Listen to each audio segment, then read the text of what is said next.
ಎಲ್ಲ ವಿದ್ಯಾರ್ಥಿಗಳೇ, ಈಗ ನಾವು 10ನೇ ತರಗತಿ ಗಣಿತ ಅದರಲ್ಲಿ ತ್ರಿಭುಜಗಳು ಅಥವಾ ಟ್ರಯಾಂಗಲ್ ತರಗತಿಯಿಂದ ಪ್ರಮೇಯ 6.3 ಅಥವಾ ಇಂಗ್ಲೀಷ್ನಾಗ ಥಿಯರಮ್ 6.3 ಅಥವಾ ಇದಕ್ಕೇನಂತಾರೆ ಕೋನ ನಿರ್ಧಾರಕ ಗುಣನೂ ಅಂತಾರೆ. ಫಸ್ಟ್ ಇದನ್ನು ಹೇಳಿಕೆ ಈ ಪ್ರಮೇಯ ಸಾಧಿಸಿ ಅಂತ ಕೊಡ್ತಾರೆ. ಎಷ್ಟು ಮಾರ್ಕ್ಸು? 4 ಅಥವಾ 5 ಮಾರ್ಕ್ಸಲ್ಲಿ ಇರ್ತದೆ. ಏನು ಕೊಡ್ತಾರೆ ಅಂದರೆ, ಎರಡು ತ್ರಿಭುಜಗಳಲ್ಲಿ ಅನುರೂಪ ಕೋನಗಳು ಸಮವಾದರೆ, ಎರಡು ತ್ರಿಭುಜ ಅಂತಾರೆ, ಎರಡು ತ್ರಿಭುಜ ಹಾಕಬೇಕು. ಎರಡು ತ್ರಿಭುಜಗಳ ಅನುರೂಪ ಕೋನಗಳು ಸಮವಾದರೆ ಅವುಗಳ ಅನುರೂಪ ಬಾಹುಗಳ ಅನುಪಾತಗಳು ಸಮ ಅಥವಾ ಸಮಾನುಪಾತದಲ್ಲಿರ್ತವೆ. ಆದ್ದರಿಂದ ಈ ತ್ರಿಭುಜಗಳು ಸಮರೂಪವಾಗಿರ್ತವೆ ಅಂತ. ಅಂದರೆ ಎರಡು ತ್ರಿಭುಜಗಳು ಸಮರೂಪ ಆಗಿರ್ತವೆ ಅಂತ ಸಾಧಿಸಬೇಕು. ಫಸ್ಟ್ ಏನು ಕೊಟ್ಟರೆ, ಇವು ಹೇಳಿಕೆಯಲ್ಲಿ ನಾವು ಈ ಎರಡು ಸ್ಟೆಪ್ಗಳು ಅಥವಾ ಎರಡು ಹಂತಗಳನ್ನು ಬರೀಬೋದು ನೋಡ್ರಿ. ಮೊದಲನೇ ಹಂತ ಅಂದ್ರೇನು? ಇಲ್ಲಿ ನೋಡ್ರಿ, ಎರಡು ತ್ರಿಭುಜಗಳು ಅನುರೂಪ ಕೋನಗಳು ಸಮವಾದರೆ, ಅನುರೂಪ ಕೋನಗಳು ಯಾವ್ಯಾವ ಅಂದರೆ ಎರಡು ತ್ರಿಭುಜಗಳು ABC ಮತ್ತು ತ್ರಿಭುಜ DFಗಳಲ್ಲಿ ಇಲ್ಲಿ ದತ್ತ ಹೆಂಗೆ ಬರೀತೀವಿ ನೋಡ್ರಿ. ದತ್ತ ತ್ರಿಭುಜ ABC ಮತ್ತು ತ್ರಿಭುಜ DEFಗಳಲ್ಲಿ ತ್ರಿಭುಜ ABC ಮತ್ತು ತ್ರಿಭುಜ DEFಗಳಲ್ಲಿ ಅನುರೂಪ ಕೋನಗಳು ಯಾವುವು ಅಂತಂದ್ರೆ, ಇಲ್ಲಿ ಎ ಅನುರೂಪ ಡಿ ಅಂದರೆ ಈ ಪಾಯಿಂಟಿಂದ ಇಲ್ಲಿ, ಬಿ ಅನುರೂಪ ಇ, ಅದೇ ರೀತಿ ಸಿ ಅನುರೂಪ ಯಾವುದಾಗ್ತದೆ ಅಂದ್ರೆ ಎಫ್ ಅಂತ ಆಗ್ತದೆ.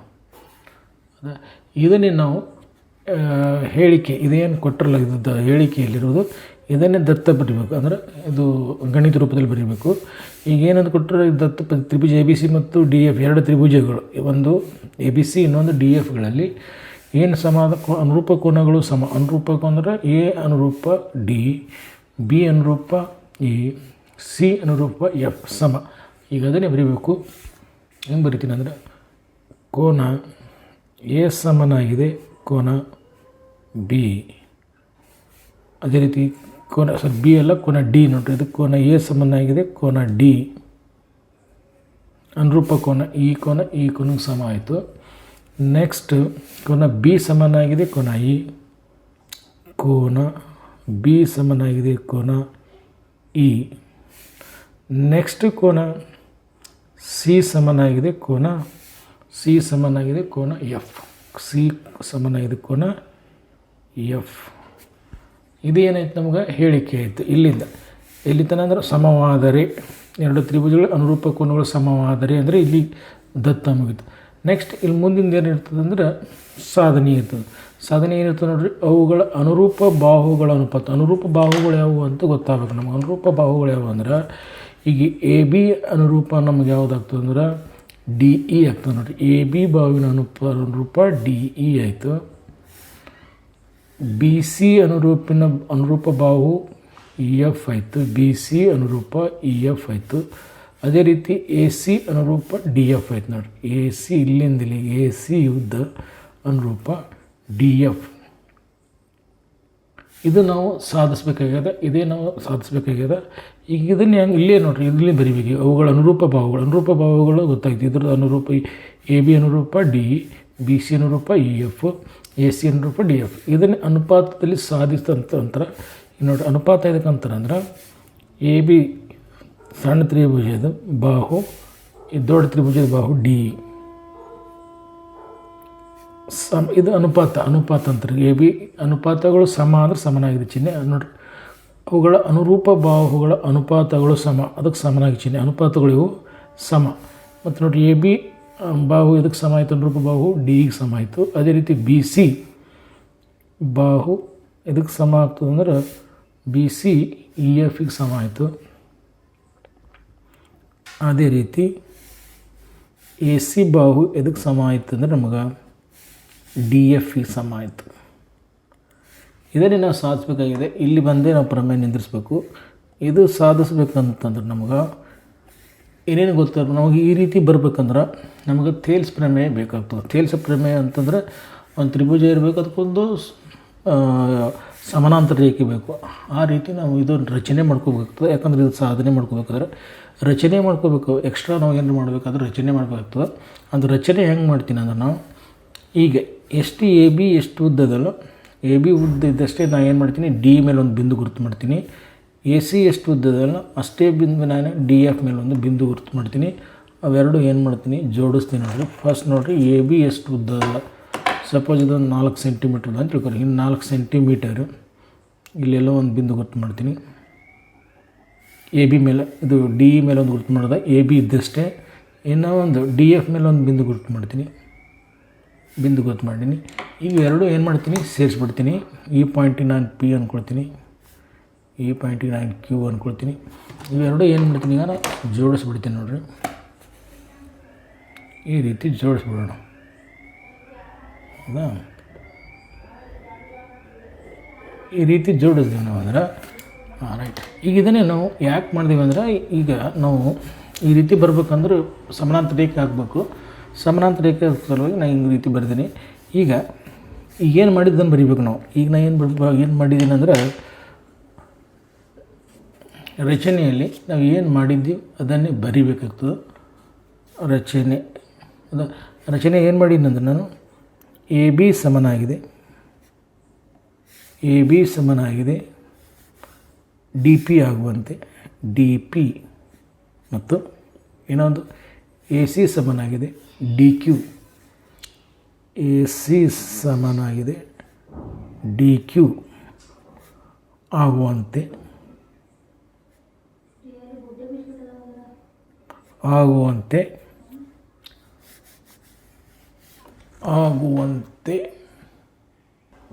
ಈಗ ರಚನೆಯಲ್ಲಿ ಮಾಡಿದರೆ ಎ ಬಿ ಸಮನಾಗಿದೆ ಡಿ ಪಿ, ಎ ಸಿ ಸಮನಾಗಿದೆ ಡಿ ಕ್ಯೂ ಆಗುವಂತೆ ಕತ್ತರಿಸಿ ಪಿ ಕ್ಯೂ ಸೇರಿಸಿ ಅಂತ ಬರೆದ್ರೆ ಇದು ಏನು ಮುಗೀತು ನಮಗಂದ್ರೆ ರಚನೆ ಮುಗೀತು. ಈಗ ನಮಗೆ ಸಾಧನೆ ಶುರು ಆಗ್ತದೆ. ಸಾಧನೆ ಅಂದರೆ ನಾವು ಇಲ್ಲಿಗೆ ಬಂದು ನಿಂದಿರಬೇಕು.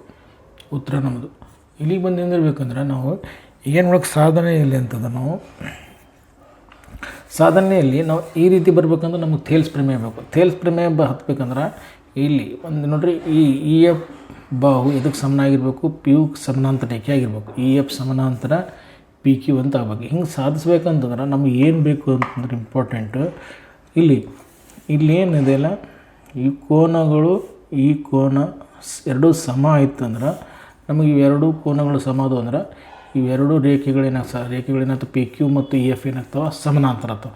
ಸಮಾನಾಂತರ ಅದು ಅಂದರೆ ನಾವು ಥೇಲ್ಸ್ ಪ್ರಮೇಯನ ಉಪಯೋಗ ಮಾಡ್ಕೊಳ್ಬೋದು.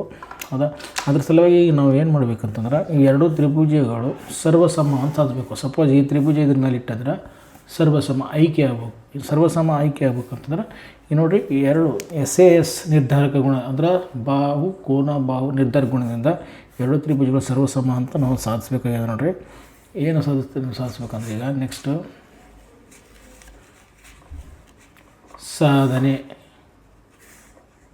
ಸಾಧನೆ ಬಂತು. ರೈಟ್ ನೋಡಿರಿ, ತ್ರಿಭುಜ ಏನು ಬರ್ತೀನಿ ನಾನು, ತ್ರಿಭುಜ ಎ ಬಿ ಸಿ ತ್ರಿಭುಜ ಎ ಬಿ ಸಿ ಮತ್ತು ತ್ರಿಭುಜ ಡಿ ಪಿ ಕ್ಯೂ, ತ್ರಿಭುಜ ಡಿ ಪಿ ಕ್ಯೂಗಳಲ್ಲಿ ಕೋನ ಎ ಇದ್ದಷ್ಟೇ ಏನದು ನಮಗಂದ್ರೆ ಡಿ ಪಿ ಕ್ಯೂಗಳಲ್ಲಿ ಕೋನ ಎ ಇದ್ದಷ್ಟೇ ಕೋನ ಮೊದಲು ಇದು ಬಾಹು ತಗೊಳ್ಳೋಮೋ. ಎ ಬಿ ಇದ್ದಷ್ಟೇ ಯಾವುದು ಡಿ ಪಿ ಇದೆ ನೋಡಿರಿ. ಎ ಬಿ ಬಾಹು ಇದ್ದಷ್ಟೇ ಯಾವುದಿದೆ ನಮಗೆ ಡಿ ಪಿ ಇದೆ. ಇದಕ್ಕೇನಂತಾರೆ ಬಾಹು. ಕಾರಣ ಏನು ಬರೀತೀರಿ, ರಚನೆ ಬರಿಬೇಕು. ನೆಕ್ಸ್ಟ್ ಏನು ಮಾಡಬೇಕು ಅಂದ್ರೆ ಕೋನ ಎ ಇದ್ದಷ್ಟೇ ಕೋನ ಡಿ ಇದೆ ನೋಡಿರಿ. ಕೋನ ಎ ಇದ್ದಷ್ಟೇ ಕೋನ ಡಿ ಇದೆ. ಕಾರಣ ಇದು ದತ್ತ, ಪ್ರಶ್ನೆಯಲ್ಲಿ ಕೊಟ್ಟಾರ, ದತ್ತ ಆಯಿತು. ನೆಕ್ಸ್ಟ್ ಏನದ, ಇನ್ನೊಂದು ಬಾಹು ನೋಡಿರಿ, ಎ ಸಿ ಇದ್ದಷ್ಟೇ ಡಿ ಕ್ಯೂ ಇದೆ. ಎ ಸಿ ಇದ್ದಷ್ಟೇ ಏನಿದೆ, ಎ ಸಿ ಇದ್ದಷ್ಟೇ ಏನಿದೆ ಡಿ ಕ್ಯೂ ಇದೆ. ಕರೆಕ್ಟಾ? ಈಗ ನೋಡಿರಿ, ಇದು ಈ ನಿರ್ಧಾರಕ್ಕೆ ಯಾವ ನಿರ್ಧಾರ ಗುಣ ಸಿಗ್ತದೆ ನಮಗೆ, ಮೂರು ಬಾಹುಗಳು ಮೂರು ಕೋನಗಳು ಸರ್ವಸಮ ಸಾಧಿಸಬಹುದಲ್ಲಿ ಈ ಮೂರು ನಿರ್ಧಾರ ಗುಣದಿಂದ ನಾವು ಸರ್ವಸಮ ಅಂತ ಹೇಳ್ಬೋದು. ಇದಕ್ಕೇನಂತಾರೆ ನಾವು ಎಸ್ ಅಂದ್ರೆ ಬಾಹು ಆಯಿತು, ಇದು ಕೋನ ಆಯಿತು, ಇದು ಮತ್ತೆ ಬಾಹು ಆಯಿತು. ಅಂದರೆ ಬಾಹುಬಾ ಸಿದ್ಧಾಂತ ಅಥವಾ ಎಸ್ ಎ ಏನಾಗ್ತದೆ ಇದು S side S A S ಅಂದ್ರೆ ಎಸ್ ಎ ಎಸ್ ನಿರ್ಧಾರ ಗುಣ ಅಥವಾ ಬಾಕೋಬಾ ಸಿದ್ಧಾಂತ ಪ್ರಕಾರ ಇವೆರಡು ತ್ರಿಭುಜಗಳು ಏನಾಗ್ತವೆ ನಮಗೆ ಸರ್ವಸಮ ಆಗ್ತವೆ. ಯಾವ್ಯಾವ ತ್ರಿಭುಜಗಳು ಸರ್ವಸಮ ಅದ ನೋಡ್ರಿ ಇಲ್ಲಿ. ತ್ರಿಭುಜ ಎ ಬಿ ಸಿ ಸರ್ವಸಮ ತ್ರಿಭುಜ ಎ ಬಿ ಸಿ ಸಮ ತ್ರಿಭುಜ ಡಿ ಪಿ ಕ್ಯೂ ಸರ್ವಸಮ ಅದು ತ್ರಿಭುಜ ಡಿ ಪಿ ಕ್ಯೂ. ಕಾರಣ ಅಂತ ಹೆಂಗೆ ಎದ್ರ ಸಲುವಾಗಿ ಅಂದರೆ ಎಸ್ ಎ ಎಸ್ ನಿರ್ಧಾರಕ ಕೋನ ಅಥವಾ ಕನ್ನಡದಾಗ ಬಾಕೋಬಾ ಸಿದ್ಧಾಂತ. ಬಾಹು ಕೋನ ಬಾಹು ಅಂದರೆ ಎರಡು ತ್ರಿಭುಜಗಳಲ್ಲಿ ಇಲ್ಲಿದ್ದ ಬಾಹು ಇಲ್ಲಿ ಬಾಹು ಸಮ ಆಯಿತು, ಈ ಕೋನಕ್ಕೆ ಸಮ ಆಯಿತು, ಈ ಬಾಹುಗೆ ಸಮ ಆಯಿತು. ಆದ್ದರಿಂದ ಎರಡು ತ್ರಿಭುಜಗಳು ಏನದು ಸರ್ವಸಮ ಅದು. ಸರ್ವಸಮ ಆದ ಬಂದಮೇಲೆ ಏನಾಯಿತು ಎಲ್ಲ ಅನುರೂಪ ಕೋನಗಳು ಬಾಹುಗಳು ಏನಾಗಿರ್ತವೆ ಒಂದಕ್ಕೊಂದು ಸಮ ಆಗಿರ್ತವೆ ನೋಡಿರಿ. ಈಗ ನೋಡಿರಿ ಕೋನ ಬಿ ಅದಕ್ಕೆ ಸಮ ಆಯಿತು, ನಮ್ಗೆ ಪಿಗೆ ಸಮ ಆಯಿತು. ಕೋನ ಎ ಡಿ ಸಮ ಆಯಿತು. ನೋಡಿರಿ ನಮ್ಗೆ ಏನು ಬೇಕಾಗ್ತದೆ ಬರ್ತೀನಿ ನಾವು. ಕೋನ ಬಿ ಸಮನಾಗಿದೆ ಕೋನ ಪಿ ನಡುವಿಂದ ಇಲ್ಲಿ ನಡುವಿದೆ. ಕೋನ ಬಿ ಸಮನಾಗಿದೆ ಕೋನ ಕ್ಯೂ ಅಂತ ಕೊಡ್ರಿ. ಈಗ ಫಸ್ಟ್ ನೋಡಿರಿ ಹೇಳಿಕೆಯಲ್ಲಿ ದತ್ತದಲ್ಲಿ ಏನದ ನೋಡಿರಿ ಕೋನ ಬಿ ಕೊಟ್ಟಿಲ್ಲ ನೋಡಿರಿ. ಕೋನ ಬಿ ಸಮನಾಗಿದೆ ಈ ಅದ. ಇಲ್ಲಿ ನೋಡಿರಿ ಕೋನ ಬಿ ಸಮನಾಗಿದೆ. ಇದು ಸಮೀಕರಣ 2 ಅಂದ್ಕೊಂಡಿವಿ ಅಂದರೆ ಈಗ ನೋಡಿರಿ ಎರಡು ಲೆಫ್ಟ್ ಹ್ಯಾಂಡ್ ಸೈಡ್ ಕೋನ ಇಲ್ಲಿನೂ ಬಿ ಇದೆ, ಇಲ್ಲಿನೂ ಬಿ ಇದೆ. ಅದರಿಂದ ರೈಟ್ ಹ್ಯಾಂಡ್ ಸೈಡ್ ನಮ್ಗೆ ಏನು ಗೊತ್ತಾಗುತ್ತೆ ಸಮೀಕರಣ ಬರೀ ಬನ್ನಿ. ಸಮೀಕರಣ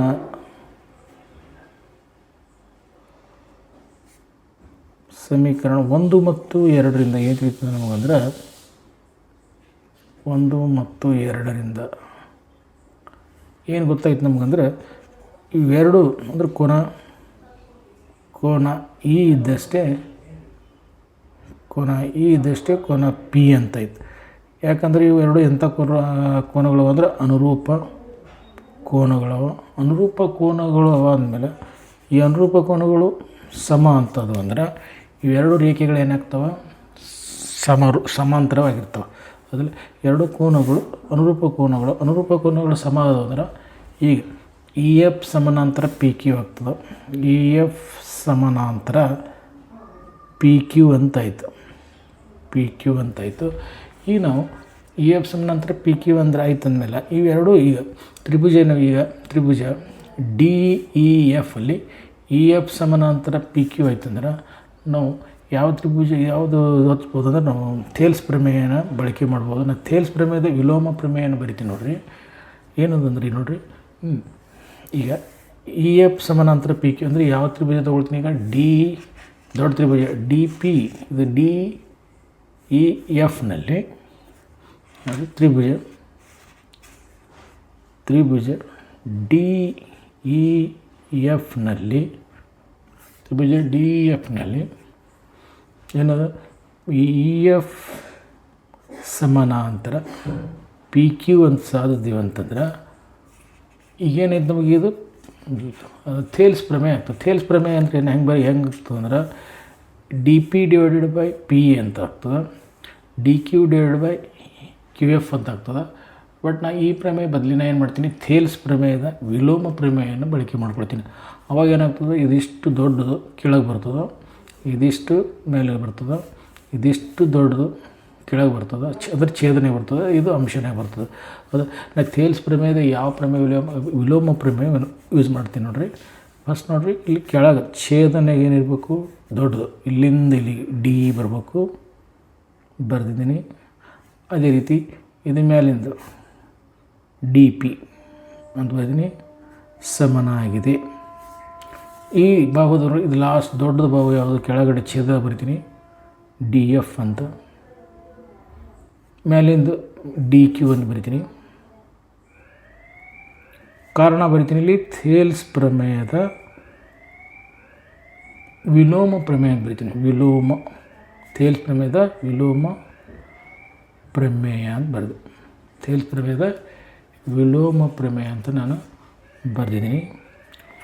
ಈಗ ನಾವು ಏನು ಸಾಧಿಸ್ಬೇಕು ಬಂತೇವೆ ನೋಡ್ರಿ D P divide by D. But ನಮಗೆ ಕೆಳಗೆ ಡಿ ಬಂದಿದೆ, ಬಟ್ ಡಿ ಪಿ ಬದಲಿ ನಮಗೆ ಎ ಬಿ ಬೇಕು. ಇಲ್ಲಿ ಡಿ ಎಫ್ ಬಂದಿದೆ, ಡಿ ಎಫ್ ಇದೆ. ಡಿ ಕ್ಯೂ ಬದಲಿ ನನಗೇನು ಬೇಕು, ಎ ಸಿ ಬೇಕು ನೋಡಿರಿ. ಅವಾಗ ನಾವು ಸಾಧಿಸಂಗೆ ಆಗ್ತದೆ. ಇದರಿಂದ ಬರಿಬೋದು ನೋಡಿರಿ. ನಾವು ಡಿ ಪಿ ಬದಲಿ ಏನು ಬರಿಬೋದು ನಾವು ಅಂದ್ರೆ, ಡಿ ಪಿ ಬದಲಿ ನಾವು ಇಲ್ಲಿ ಎ ಬಿ ಅಂತ ಬರಿಬೋದು. ಕಾರಣ ರಚನೆ ಮಾಡ್ಕೊಂಡಿದ್ದೀವಿ. ಇಲ್ಲಿ ಎ ಸಿ ಬದಲಿ ನಾವು ಏನು ಮಾಡ್ಬೋದು, ಡಿ ಕ್ಯೂ ಅಂತ ಬರಿಬೋದು. ಆದ್ದರಿಂದ ಡಿ ಪಿ ಬದಲಿ ಏನು ಬರಿಬೋದು, ನಾವು ಈಗ ಡಿ ಪಿ ಬದಲಿ ಎ ಬಿ ಅಂತ ಬರಿಬೋದು. ಡಿ ಪಿ ಬದಲಿ ಎ ಬಿ ಅಂತ ಬರಿಬೋದು. ಇದು ಡಿ ಚೇಂಜ್ ಮಾಡೋಂಗಿಲ್ಲ, ಹೆಂಗದಂಗೆ ಬರಿತೀನಿ. ಡಿ ಪಿ ಬದಲಿ ಎ ಬಿ ಬರೆದಿದ್ದೀನಿ. ಇದು ಈ ಡಿ ಏನಿದೆ ಹಾಗೆ ಬರಿತೀನಿ. ಸಮನಾಗಿದೆ ಚಿಹ್ನೆ ಹೆಂಗದಂಗೆ ಬರಿತೀನಿ. ಡಿ ಕ್ಯೂ ಬೇಕಾಗಿಲ್ಲ ನಂಗೆ. ಡಿ ಕ್ಯೂ ಬದಲಿ ನಾನು ಏನು ಬರಿಬೋದು, ಎ ಸಿ ಅಂತ ಬರಿಬೋದು ನೋಡಿರಿ. ಇಲ್ಲಿದ ಮೇಲಿಂದ ಅಷ್ಟು ತೆಗಿತೀನಿ. ಡಿ ಕ್ಯೂ ಬದಲಿ ಎ ಸಿ ಅಂತ ಬರೆದೀನಿ. ಇದು D F as it is ಬರಿತೀನಿ. ಯಾಕಂದ್ರೆ ನಾವು ಸಾಧಿಸ್ದಂಗೆ ಆಯ್ತು ನೋಡಿರಿ ಇವೆರಡು. ಇಲ್ಲಿ ಬೇಕಾದ್ರೆ ಬರೀರಿ ಏನಂತಂದ್ರೆ A B is equal to D P, ಅದೇ ರೀತಿ A C is equal to D Q ಅಂತ. ಕಾರಣ ರಚನೆ ಅಂತ ಬರೀಬೇಕು. ಆದ್ದರಿಂದ ಈಗ ನಾವು ಎರಡು ಸಾಧಿಸ್ದಂಗೆ ಆಯ್ತು ನೋಡಿರಿ. ಏನೇನು ಸಾಧಿಸ್ದಂಗೆ ಆಯ್ತು ಅಂದ್ರೆ ಇದು ಸಾಧಿಸ್ದಂಗೆ ಆಯಿತು. ನೆಕ್ಸ್ಟ್ ಇವೆರಡೂ ಸಮ ಅಂದರೆ ಇದು ಮೂರನೇದು ಕೂಡ ಸಮ ಆಗಿರ್ತದೆ. ಅಥವಾ ಇದನ್ನು ನಾವು ಈ ರೀತಿ ತೆಗೆದುಕೊಂಡು ಮಾಡಿದಾಗ ಪೂರ್ತಿ ಪುನರಾವರ್ತನೆ ಮಾಡಿದೆವು ಅಂದರೆ, ಇದಕ್ಕೆ ನಾವು ಪ್ಯಾರಲಲ್ ಏನು ಹೇಳಿದೆವು ಅಂದ್ರೆ, ಅವಾಗ ನಾವು ಇದನ್ನೇ ಸಾಧಿಸ್ಬೋದು. ಪೂರ್ತಿ ಇದೇನು ಮಾಡಿ ಇನ್ನೊಂದ್ಸಲ ಮಾಡಬೇಕು. ಆದ್ದರಿಂದ ನಾವೇನು ಮಾಡಬೇಕು, ಸಿಮಿಲರ್ಲಿ ಅಥವಾ ಇದರಂತೆ ಮೇಲಿನಂತೆ, ಸಿಮಿಲರ್ಲಿ ಅಥವಾ ಅದರಂತೆ ಮೇಲಿನಂತೆ ಅಂತ ಬರೆದು ಏನು ಬರಿಬೋದು ನಾವೀಗ, ಇದೇ ಅಂಗದಾಗೆ ಬರಿಬೋದು. ಅದರಂತೆ ಅಂದರೆ ಮೇಲಿನಂತೆ ಅಂತ, ಅಥವಾ ಮೇಲಿನಂತೆ, ಪೂರ್ತಿ ಮೇಲಿನಂತೆ ನಾವು ಬರಿಬೋದು. ಅಂದರೆ ಇದಕ್ಕೆ ಏನಾಗ್ತದೆ, ಸಮನಾಗಿದೆ. ಅದರಿಂದ A B divide by D ಸಮನಾಗಿದೆ. B C divide by E F ಸಮನಾಗಿದೆ. A C divided by D F ಅಂಥೇಳಿ ನಾವು ಸಾಧಿಸ್ದಂಗಾಯಿತು. ಇದೇ ಸಾಧಿಸಬೇಕಾಗಿದ್ದು, ಸಾಧಿಸಿದ್ವಿ. ಇಲ್ಲಿಗೆ ಈ ಪ್ರಮೇಯ ಏನಾಗ್ತದೆ, ಕಂಪ್ಲೀಟ್ ಆಗ್ತದೆ ನೋಡ್ರಿ.